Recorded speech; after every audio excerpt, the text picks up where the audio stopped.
করো, ত্যাগ স্বীকার করতে থাকো।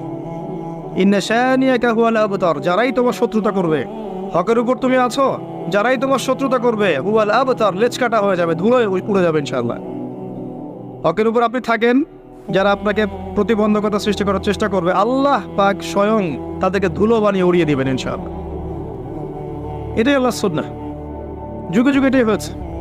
নূহ আলাইহিস সালাম, তিনি এবং তার অনুসারীরা আল্লাহ পাক বাঁচিয়েছেন না? তার বিরোধিতা যারা করেছেন তারা আছে, আল্লাহ ডুবিয়ে দিয়েছেন। আল্লাহ সুন্নাহ দেখেন। আদ জাতি, এই যে হুদ আলাইহিস সালাম, তার সঙ্গীদেরকে আল্লাহ পাক বাঁচিয়েছেন না? তার বিরোধিতাকারীদেরকে আল্লাহ পাক ঝড় দিয়ে উড়িয়ে দিয়েছেন। সামুদ জাতি, এই যে সালেহ আলাইহিস সালামের কওম, আল্লাহ পাক তাকে এবং তার অনুসারীদেরকে বাঁচিয়েছেন না?